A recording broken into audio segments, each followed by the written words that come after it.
Hello दोस्तों, स्वागत है आपका नई क्लास में नए टॉपिक के साथ में। आज की क्लास के अंदर हम लोग पढ़ने वाले हैं डीएनए की द्विकुंडलित संरचना, जो कि आपके पेपर में 5 नंबर के अंदर पूछी जाती है। लॉन्ग में आने वाला क्वेश्चन, मोस्ट इंपोर्टेंट क्वेश्चन है और इसको बिल्कुल इजी वे में क्लियर कर दूंगा। इससे बाहर आपको पेपर में नहीं पूछा जाएगा, क्योंकि यहाँ पर मैंने कुछ पॉइंट्स के ऊपर बात करी है, इसकी संरचना बनाई है, क्या क्या चीजें हैं, हर एक चीज के ऊपर डिटेल में बात करूंगा और बिल्कुल ईजी लैंग्वेज में आपको समझाने का पूरा प्रयास करूंगा।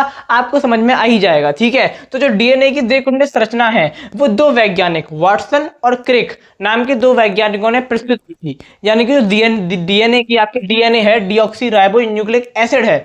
डीएनए की फुल फॉर्म क्या है? Deoxy ribo nucleic acid. जो आपका डीएनए का द्विकुंडलित मॉडल है वो किसने दिया था? आपके वाटसन और क्रिक नाम के दो वैज्ञानिकों ने दिया था। और कब दिया था? तो सन 1953 ईस्वी में, ठीक है ना। सन 1953 ईस्वी में डीएनए की द्विकुंडलित संरचना को प्रस्तुत किया था। किसने किया था? वाटसन और क्रिक ने किया था। अभी तक हमने क्या पढ़ा? अभी तक हमने बस 3 पॉइंट के ऊपर बात करी। पहला पॉइंट, डीएनए की द्विकुंडलित संरचना का जो मॉडल है वो किसने दिया? वाटसन और क्रिक ने दिया। कब दिया? तो 1953 में दिया। तीसरा पॉइंट, डीएनए की फुल फॉर्म क्या है? डीऑक्सी राइबो न्यूक्लिक एसिड, ठीक है। 3 पॉइंट पढ़े, 3 पॉइंट याद है। चलो आगे बढ़ते हैं, ठीक है ना। बिल्कुल आसानी से समझ में आएगा हर एक चीज। प्रत्येक डीएनए अणु 3 प्रमुख घटकों से मिलकर बना होता है। यानी कि अगर कोई चीज है, किसी चीज का निर्माण हुआ है, जैसे आपके घर का निर्माण हुआ है तो उसमें ईंट लगी है, सीमेंट लगा है, ठीक है, ये सब चीजें लगी हैं, कुछ घटक लगे हैं। ठीक उसी प्रकार से जो डीएनए है, उस डीएनए का निर्माण 3 घटकों से मिलकर हुआ है। कौन कौन से घटक हैं? पहला घटक है डीऑक्सी राइबोज शर्करा।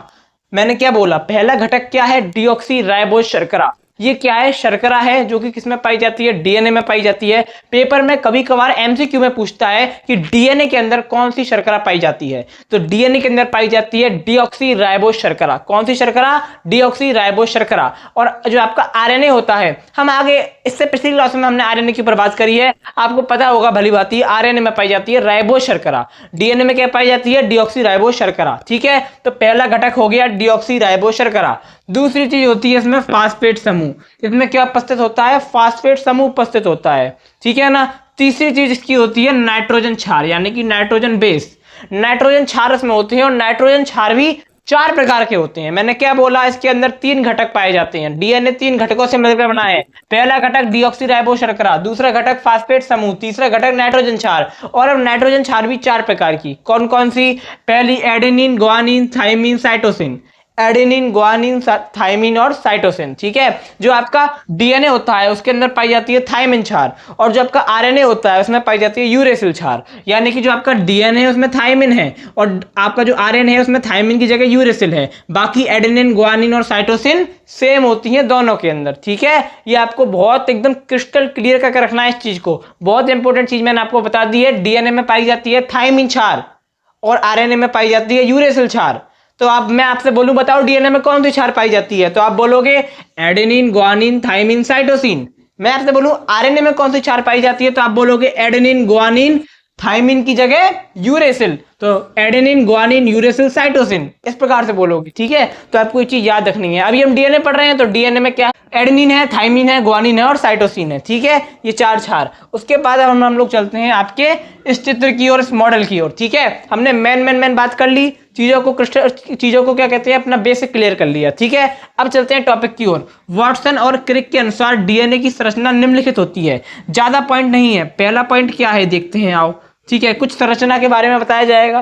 तो डीएनए का प्रत्येक अणु 2 पॉलीन्यूक्लियोटाइड का बना होता है, जिसका व्यास लगभग 20 एंगस्ट्रोम होता है। यहां पर आपको 2 क्या दिख रही हैं? एक तो आपकी ये रही और एक आपकी ये रही। एक इस प्रकार से बनी हुई है, एक आपकी इस प्रकार से बनी हुई है। तो ये क्या है? 2 पॉलीन्यूक्लियोटाइड श्रृंखला है। क्या है? 2 पॉलीन्यूक्लियोटाइड श्रृंखला है, जिनका व्यास कितना है? जिनका व्यास है 20 एंगस्ट्रोम। कितना व्यास है? 20 एंगस्ट्रोम व्यास है। तो अपने पहले पॉइंट के अंदर किस चीज के ऊपर बात करी है? तो डीएनए का प्रत्येक अणु, जो डीएनए का प्रत्येक अणु होता है वो 2 पॉलीन्यूक्लियोटाइड श्रृंखला से मिलकर बना होता है, जो कुछ इस प्रकार से होती है, आप देख सकते हो, ठीक है। 2 पॉलीन्यूक्लियोटाइड श्रृंखला से मिलकर बना होता है और जिनका व्यास 20 एंगस्ट्रोम होता है, ठीक है। बस इतना सा पढ़ लिया। दूसरा पॉइंट क्या है?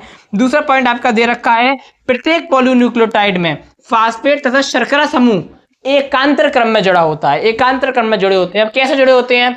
फास्फेट और शर्करा, ठीक है ना। आपका फास्फेट तथा शर्करा समूह, तो इस प्रकार से आपका यहां पर आपका फास्फेट प्लस शर्करा, फास्फेट प्लस शर्करा, फास्फेट प्लस शर्करा, फास्फेट प्लस शर्करा, मतलब इस प्रकार से आपको दिख रहा होगा फास्फेट शर्करा। इस प्रकार से आपकी दोनों जो पॉलीन्यूक्लियोटाइड श्रृंखला है उसके अंदर फास्फेट प्लस शर्करा, फास्फेट प्लस शर्करा, शर्करा प्लस फास्फेट इस प्रकार से जुड़े हुए होते हैं। ठीक है, यहाँ पर भी भर दो पूरे में फास्फेट प्लस शर्करा, वहां पर भी भर दो पूरे में फास्फेट प्लस शर्करा। ठीक है, इस प्रकार से होता है। ठीक है, अगली चीज क्या दे रखी है, शर्करा से जुड़ा होता है। ठीक है, शर्करा से जुड़े होते हैं। फास्फेट समूह एक तरफ की शर्करा के 5' कार्बन, जो आपका एक तरफ की जो शर्करा है उसके आपको नीचे दिख नहीं रहा होगा, हो सकता है मैं यहाँ लिख देता हूँ, एक तरफ की जो आपकी 5' शर्करा और एक तरफ की आपकी 3' शर्करा, यानी ये 3' है, ये 5' है, इस शर्करा से इस प्रकार से जुड़ा होता है। ठीक है ना, इस प्रकार से आपका क्या होता है, जुड़ा होता है। ये आपका दूसरा पॉइंट है। फास्फेट समूह एक तरफ से शर्करा तथा 5' कार्बन तथा दूसरी तरफ से 3' कार्बन से जुड़ा होता है। एक तरफ 5' कार्बन है, एक तरफ 3' कार्बन है, दोनों पूरे जो आपकी पॉलीन्यूक्लियोटाइड श्रृंखला है वो कैसी है, फास्फेट प्लस शर्करा, फास्फेट प्लस शर्करा। ठीक है, इतना हमने पढ़ा दूसरे पॉइंट के अंदर। ठीक है, बिल्कुल छोटे छोटे पॉइंट्स हैं और इंपॉर्टेंट हैं, यही आपके पेपर में आपको लिख के आना है। 5 नंबर में आएगा तो आराम से आपको 5 नंबर मिलेंगे, चीजें आसान हो जाएंगी। ठीक है, तीसरा पॉइंट आपका क्या है, तीसरा पॉइंट आपका नीचे है। तीसरा पॉइंट यहाँ पर आपका दे रखा है, दोनों पॉलीन्यूक्लियोटाइड श्रृंखला नाइट्रोजन क्षार द्वारा जुड़े होते हैं, यानी कि जो आपकी पॉलीन्यूक्लियोटाइड श्रृंखला है ये आपस में बंधी हुई है, यानी कि इस प्रकार से कुंडलित हो रही हैं, तो ये आपस में जुड़ी हुई हैं। आखिर ये जुड़ी हुई कैसे हैं, इस चीज को समझना होगा ना, आपस में जुड़ी ही क्यों है। तो ये दोनों पॉलीन्यूक्लियोटाइड श्रृंखला नाइट्रोजन क्षार द्वारा जुड़ी होती हैं। किसके द्वारा जुड़ी होती हैं, नाइट्रोजन क्षार। हमने क्या देखा, इसके 3 समूह, डीऑक्सीराइबो शर्करा, 3 घटक, डीऑक्सीराइबो शर्करा, फास्फेट समूह और नाइट्रोजन क्षार। अब नाइट्रोजन क्षार के द्वारा जुड़ी हुई हैं, तो नाइट्रोजन क्षार भी कितने प्रकार की है, 4 प्रकार की। तो इन चारों का रोल होगा कि नहीं होगा, होगा ना रोल। तो किस प्रकार से होगा, जिसमें एडेनिन थाइमीन के साथ हाइड्रोजन के द्विबंध होते हैं, यानी कि आपका क्या है, यहाँ पर एडेनिन है, ये थाइमीन है, यहाँ पर कैसा बंध है, द्विबंध है, एडेनिन थाइमीन द्विबंध, एडेनिन थाइमीन एडेनिन, मतलब एडेनिन थाइमीन लिख दो, थाइमीन एडेनिन लिख दो। साथ में क्या है, डबल बॉन्ड है हाइड्रोजन का, द्विबंध के साथ जुड़ी है। ठीक है, और जो आपका साइटोसिन गुआनिन है, गुआनिन साइटोसिन है, इसके त्रिबंध से यानी कि ट्रिपल बॉन्ड से जुड़ी होती है, ट्रिपल जो आपका बॉन्ड है उससे जुड़ी होती है। आपको याद रखना है, एडेनिन थाइमीन डबल बॉन्ड और आपका साइटोसिन और गुआनिन ट्रिपल बॉन्ड। ठीक है, इस प्रकार से ये जुड़ी होती है। मैंने यहाँ पर 2 ही जगह लिखा है, आप आगे थाइमीन एडेनिन के बाद cytosine guanine, thymine adenine cytosine guanine, इस प्रकार से पूरी श्रृंखला को आगे बढ़ा सकते हो। ठीक है, मैं थोड़ा कम लिखा है, समय की दिक्कत है, आपको आसानी से चीजें पर लेकिन समझ में आनी चाहिए, समझ में आ रही हैं, बस इतना ही पर्याप्त है। ठीक है, देखो यहाँ पर आपको याद रखना है, थाइमीन एडेनिन कैसा है, थाइमीन एडेनिन कहो या एडेनिन थाइमीन कहो, कैसा बॉन्ड है, डबल बॉन्ड है। साइटोसिन गुआनिन कैसा है, आपका जो आपका साइटोसिन और गुआनिन है कैसा है, ट्रिपल बॉन्ड है। Guanine cytosine, cytosine guanine triple bond. ठीक है, ये आपको याद रखना है, यही तीसरे पॉइंट में आपको बताया गया है। आपका चौथा और लास्ट पॉइंट आ जाता है, डीएनए अणु में 10 नाइट्रोजन क्षार के, जो आपका डीएनए पूरा अणु है उसके 10 नाइट्रोजन क्षार के बीच की दूरी, यानी कि 10 नाइट्रोजन क्षार। मैं यहाँ पर एक को बना सकता हूँ, आप जितने मान लो उतने इस प्रकार से, जैसे कि 1 2 3 4 5 6 7 8 9 10, आप समझ रहे हो ना इस चीज को, ये 10 यहाँ तक आ गई। ठीक है, यहाँ पर मैंने लिखा नहीं है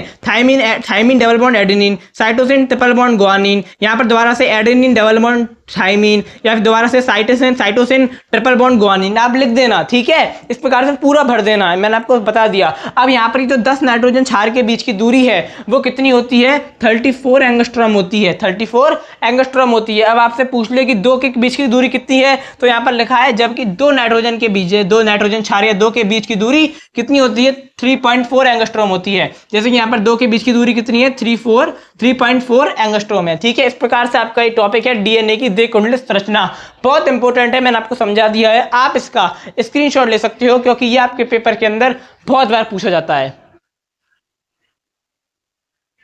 आशा करता हूं कि आपने स्क्रीनशॉट ले लिया होगा और ये बहुत इंपॉर्टेंट है, आपको इसी प्रकार से नोट कर लेना है चीज़ों को और चीज़ों को आसान बनाते जाना है। देखो लगातार आपके लिए काम किया जा रहा है। ठीक है, आपको बिल्कुल भी घबराना नहीं है, इस चीज़ों को समझना है। क्लासों का सीक्वेंस, क्लासों का क्या सीक्वेंस है, एक पूरी क्लास बनाऊंगा, उसके ऊपर बताऊंगा क्लासें किस प्रकार से आ रही हैं। ठीक है, कई लोग कंफ्यूजन में हैं क्लासें कैसे मिल रही हैं, तो आपको एक बार और थोड़ा सा संक्षिप्त में बता दूं क्लासें किस प्रकार से आपको दी जा रही हैं। मेरी बात को ध्यान से सुनो।